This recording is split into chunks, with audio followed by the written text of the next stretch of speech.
Bonjour et bienvenue dans la chaîne Mathématiques Sciences.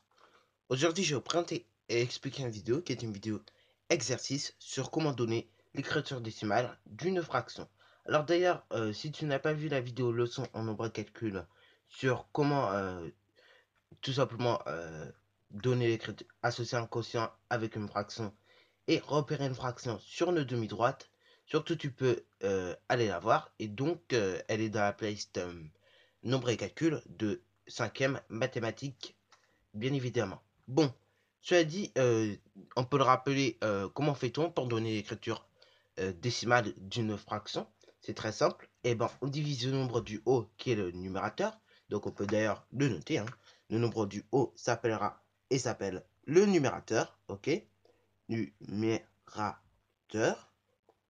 Et le nombre du bas, on peut très bien le rappeler également, il s'appelle le dénominateur et ça restera comme ça dans toute histoire des mathématiques. Dénominateur. Voilà. Et donc, on va dire. Et maintenant, eh ben, je vais pouvoir te dire ça avec des vrais mots, du moins mathématiques. Pour donner l'écriture décimale d'une fraction, il faut diviser le numérateur par le dénominateur. Donc là, c'est très simple. Il y a certains calculs, on va le faire avec notre ami la calculatrice. Il y en a d'autres, on va le faire tout simplement à la main. Et donc, il y en a d'autres, et ben, on ne pourra pas donner l'écriture décimale de ces fractions. Bon, dans notre cas, je pense qu'on n'en aura pas.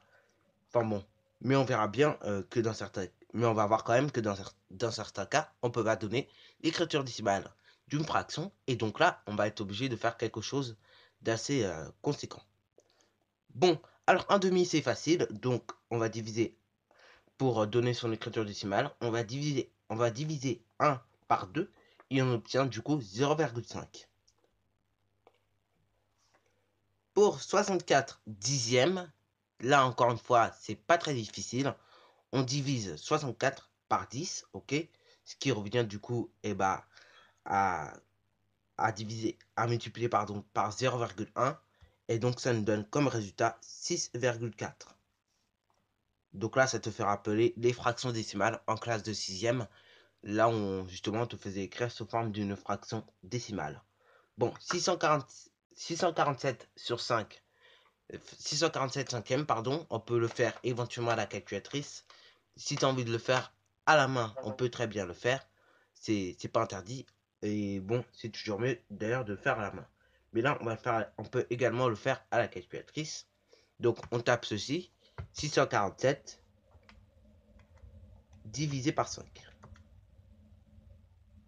On supprime une partie, on obtient le résultat en écriture fractionnaire, on appuie sur la touche SD pour passer de l'écriture fractionnaire à l'écriture décimale, on obtient 129,4. Voilà, 129,4. Pour 23, pour 23, 500, 500, pour 23 sur 500, on va faire la même chose. On va utiliser la calculatrice. Pareil, si tu as envie de le faire à main levée, on peut très bien le faire également. Mais là, pour aller un peu plus vite, on peut le faire également à la calculatrice. Donc, on tape 23 divisé par 500. Et donc, on obtient 500. Bon, quand on se trompe, c'est simple. On peut soit revenir avec le bouton AC pour tout annuler, ou soit tout simplement avec ces touches-là et revenir en arrière. Et là, bah oui, je me suis trompé puisque j'ai rajouté le signe moins, mais je n'ai pas mis de chiffre derrière. Donc, je vais tout simplement supprimer le signe moins, ok? Et donc, on va pouvoir voir le résultat de la division suivante. On obtient en écriture fractionnaire logique. Pour passer de l'écriture fractionnaire à l'écriture décimale, on appuie tout simplement sur la touche SD. Et donc là, on obtient 0,046. Bon, maintenant, voyons deux autres cas que nous n'avons pas encore parlé. Donc, on va rajouter du coup deux autres cas. Donc, le cas E et le cas F. Donc, par exemple, si je prends la fraction 11 sur 34, voilà, et la fraction, par exemple, 6 demi, donc là, voilà. Donc là, pour la fraction 11 sur 34e, on peut essayer de donner une écriture décimale. mais tu vas t'apercevoir de quelque chose. Donc là, on va le faire à la calculatrice encore une fois. Donc on va taper l'opération suivante, 11 divisé par 34. On obtient le résultat sous forme fractionnaire, encore une fois. Pour passer de l'écriture fractionnaire à l'écriture décimale, on appuie sur la touche SD. Et donc là, on s'aperçoit quoi? On s'aperçoit de quoi?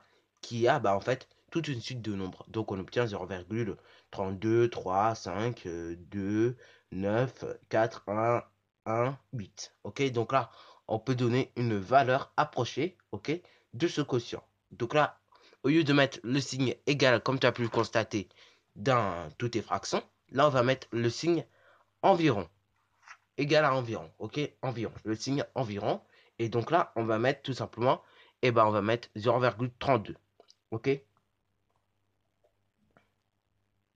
Et donc là, pour la fraction 6 demi, ok, et là, on peut s'apercevoir que si on fait 6 divisé par 2, on obtient quoi? On obtient 3, ok. Bon, petit récapitulatif du coup de toutes ces choses. Quand on, quand on donne l'écriture décimale d'une fraction, on peut obtenir soit une valeur décimale, ok, comme on a pu le voir dans les 4 premiers cas. On peut obtenir également une valeur approchée, comme on a pu le voir dans le cas numéro E, avec la calculatrice d'ailleurs, hein. Voilà. Et enfin, on peut également obtenir un nombre entier lorsqu'on doit donner l'écriture décimale de certaines fractions. Exemple, le cas F, justement, qui est ici et que j'ai bien illustré. Bon, sur ce, c'est déjà la fin de cette vidéo. Alors, si tu as bien aimé, n'hésite pas à liker, à commenter et surtout, abonne-toi pour ne rien manquer de tes futures vidéos.